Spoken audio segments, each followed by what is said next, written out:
Okay, hopefully I have space on my phone for one more video. I had tossed around the idea on Facebook of talking about using tarot cards for writing. I am participating in NaNoWriMo this year. It's my first one. Belated announcement, NaNoWriMo. And for that, I decided to use tarot to help me get through my plot and fill in the holes, things like that, because I have, the way my stories work, I have bits and pieces, little scenes here and there that don't necessarily gel well together, and I've never actually taken the time to try and force it to gel well together. So this has been a really interesting and fun thing for me. I started outlining and planning in October, maybe mid-October, and I had a spare traveler's notebook. This is not a Midori, but I had one that I really liked and had no clue what to use it for, so I have turned it into my writer's journal, and if you're interested, I will do a video on that. But what I wanted to go over today was just kind of an example of how I'm using the tarot. So, during my pre-NaNoWriMo research on YouTube, tripping and falling down the rabbit hole, whatever you want to call it, I ran across Burgess Taylor, and I really liked her videos. I will attempt to remember to link her below. And in her videos, she had mentioned an email course by Arwen, Tarot by Arwen, and it's a 33 days to finish your novel course, outlining your story using the hero's journey.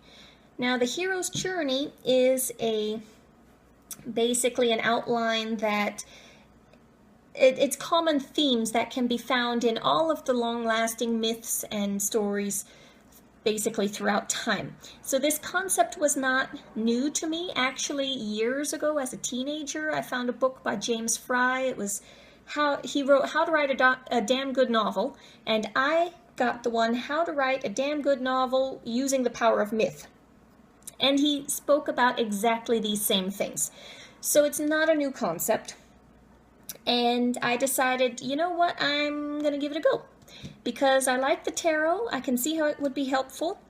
And so, long story short, I decided to get her course, ran through it, or I went through it each day to get a basic outline of my story.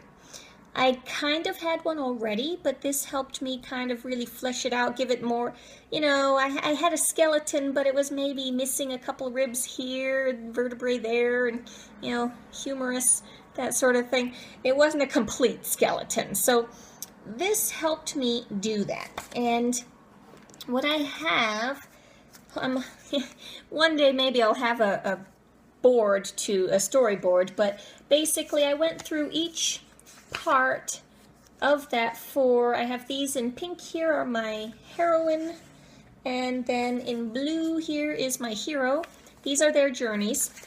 I have to admit I did not complete the one for my villain, but it's all a work in progress. Whenever I get stuck on something writing, I either continue that or I do what I'm going to show you, which is once I ran out of creativity with the scenes and thoughts that had already come to me, that I had fleshed out and typed up, I was sitting there thinking, what do I do now? I don't know what to write next.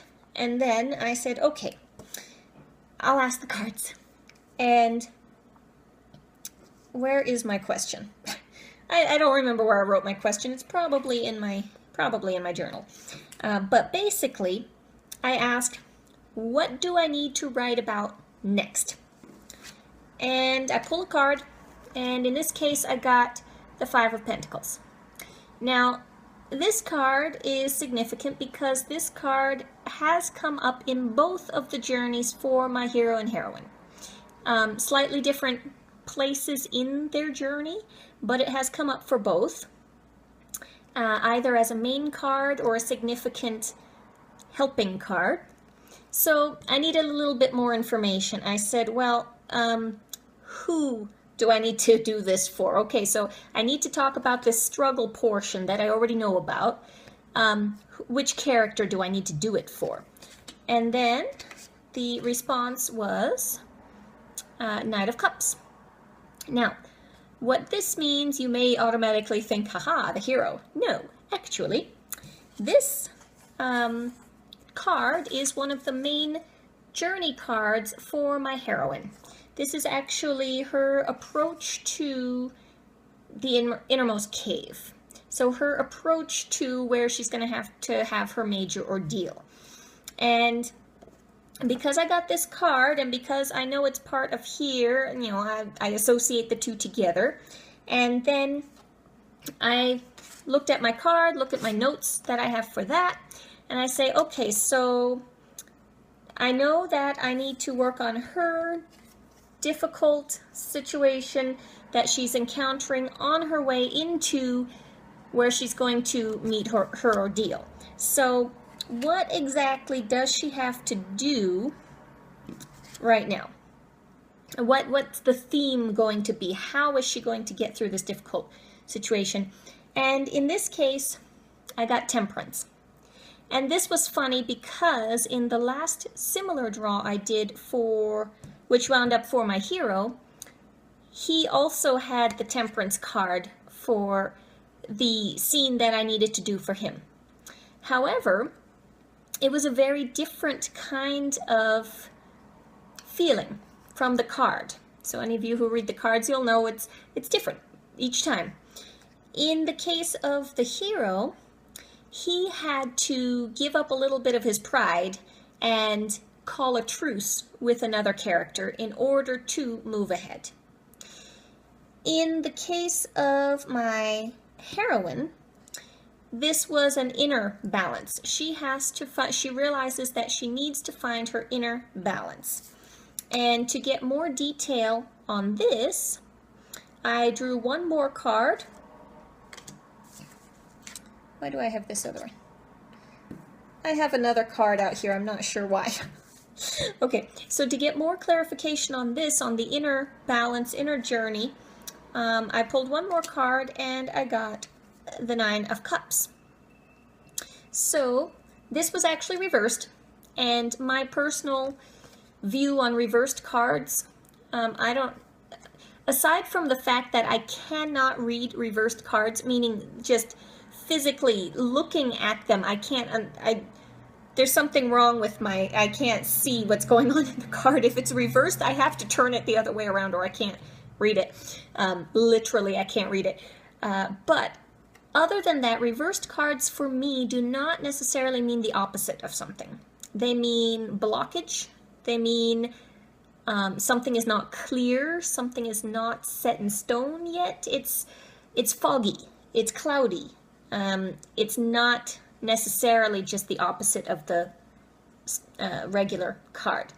All right, with that little side note, I got the Nine of Cups reversed, and this made perfect sense to me because my heroine has a lot of emotional issues. She had a really screwed up childhood, and her main issue right now in life, her main issue in moving forward in life, is that she is not feeling like she can get to the emotional place that she wants to be.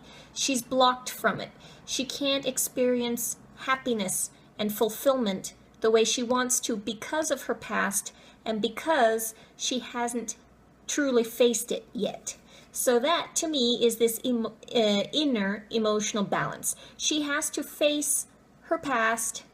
She has to make that decision, that conscious decision, in order to achieve the balance that she wants and be able to move forward in her life. So, that is a brief example of how I am using the tarot to help me work on my NaNoWriMo project. For more information on how to use the tarot to outline a writing project. I will link to Arwen's course because I used her course, so I don't want to give that away. And for those of you who, I mean, the hero's journey can be easily found. If you want to look up the hero's journey, just Google it, and if you want to create your own tarot work around that, that's perfectly fine too. But I will put the information for Arwen's course, and I just wanted to show you how one of the ways that I have found so far to help me keep moving forward when I'm stuck. And so far I've had a lot of fun with it. Just the tarot, it's pictorial, I don't know, it's working so much better for me than anything I had tried in the past. Just regular plot outlines just never worked for me. And I think it's because with the use of these pictures and the images, it somehow is feeling more like the story is being dictated to me. I don't have to try so hard to come up with all the different facets. Look, I can pull some cards and they tell me what to write. It's great, it's magic. So I am really, really enjoying that aspect of it. Okay, so I am going to end there, and I will attempt to have more videos later. Probably not a whole lot more about NaNoWriMo because we're halfway done, but about writing in general, since I'm enjoying the project and because it meshes well with the planner videos that I promised to throw in the mix a little bit. All right, all of you have a wonderful rest of your day, and I will talk to you again soon. Bye.